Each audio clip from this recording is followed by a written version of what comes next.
Hello and welcome to my office.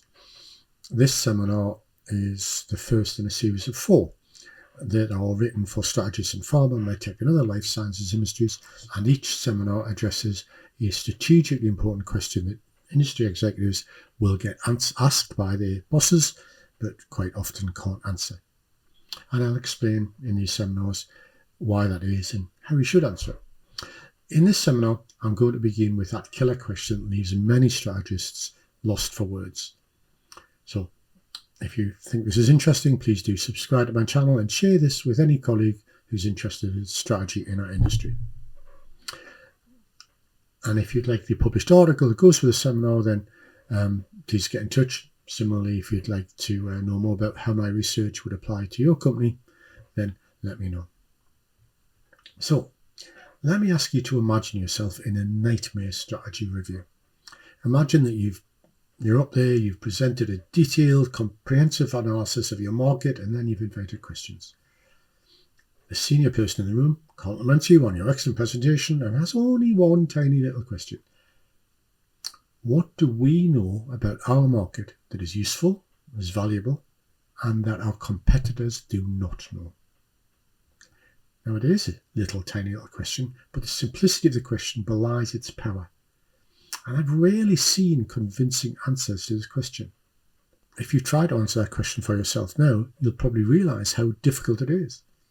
And many strategists, to be honest, struggle to answer this question convincingly. The right answer to this question can take only three forms because there are only three kinds of knowledge. The best strategists might mention some proprietary declarative knowledge. That is, they might know the views or priorities of the KOLs in the field. They know what those are. Or they might describe some unique procedural knowledge, for example, how the market access decisions made. Or they might point to some novel causal knowledge, such as what causes one product to be given preferred status over its competitors. But for many strategists, the simple question forces them to face a very uncomfortable reality, which is, although they know lots about their market, they don't know anything that their competitors don't know. Now, if you're in that uncomfortable majority, don't feel bad about it, but you need to understand why and how you can create new, unique knowledge that allows you to create a strongly differentiated strategy. When I ask pharma medtech companies about what they do know about the market, I observe an interesting paradox. I call this the paradox of business intelligence. And it is that the larger their business intelligence resources and efforts, the less likely they are to know about something that their competitors don't know. It's the smaller, less well-resourced companies that often have unique market insight. Like all paradoxes, the business intelligence paradox contradicts what you would expect. It's taken me years of research to work out why big, well-resourced firms only know what everybody else knows, whilst little firms sometimes know things that they don't. And the reason is slightly different depending on which of the three types of knowledge we're talking about. You see, when firms' declarative knowledge is much the same as their competitors, it's usually because they share the same information providers and because the people and the information in their people's heads move freely between firms. So it's difficult to keep knowledge to yourself. And if a firm's knowledge of, for example, customer names, locations, behaviours, and other market facts that are declarative knowledge is no different from that of your competitors, then it's very difficult for that knowledge to be any source of competitive advantage. With procedural knowledge, when firms don't have any procedural knowledge advantage over other firms in the market, it's mostly because most firms focus on the obvious parts of healthcare procedures, such as the patient journey, and not on the hidden parts of the procedure, such as the indirect involvement of influencers and the tacit decision-making criteria that go on that you don't get told about.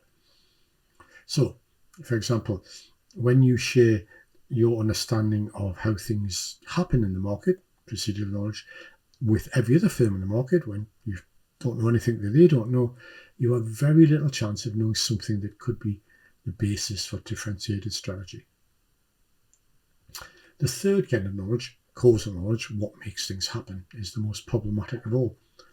And that's because healthcare systems are complex, meaning that It's very rarely a case of X causes Y. It's much more common that A, B, C, D, E, F, G, X, and so on cause Y. This means it's very hard to unravel why, for example, a new product has not been adopted quickly, or how professional communities of practice cause a preference for one clinical approach over another.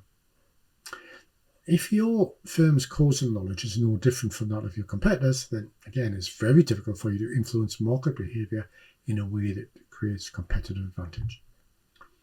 These three types of problem explain why, when they are asked about what they know about the market, many marketing strategists have to answer, well, we only know what everybody else knows.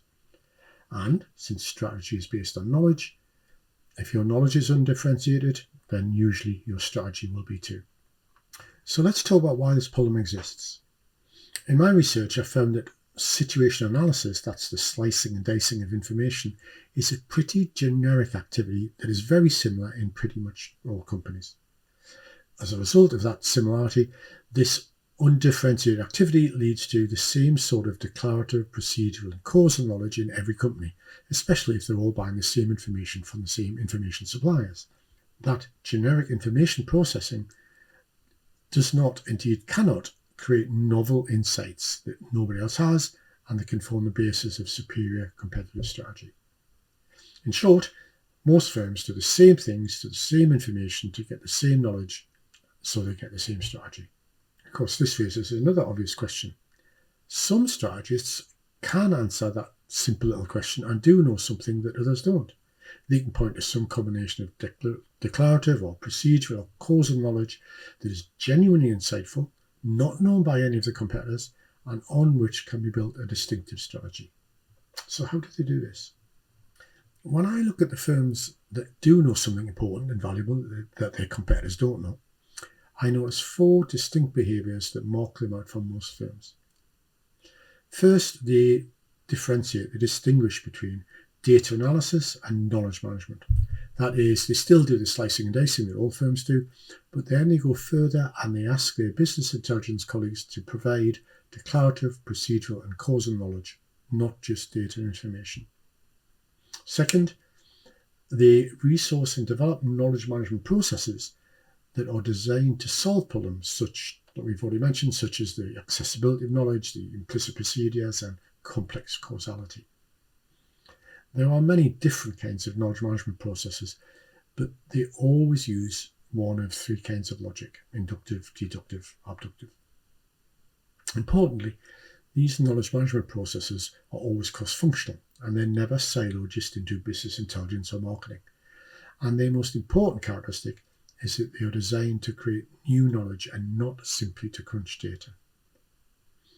The third thing I see is that these firms separate knowledge into at least 2 categories. First comes so-called hygiene, or generic knowledge that is necessary to run the business, but it doesn't create any particular competitive advantage. Second comes differentiating knowledge that they can use to shape strategic decisions. And then the final 4th behaviour is that their senior management get involved in asking testing questions about how their new differentiated knowledge is going to be used to create value. These 4 behaviours are not options, of course. You can't just pick 1, 2, or 3. They're parts of the same process, the DICE process, as I call it, and I've summarised it in this figure here.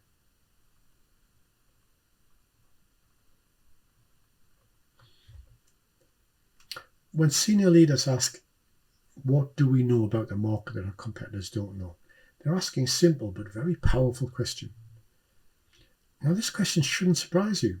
And for good strategists, preparing the answer to this question is a necessary and professional thing to do.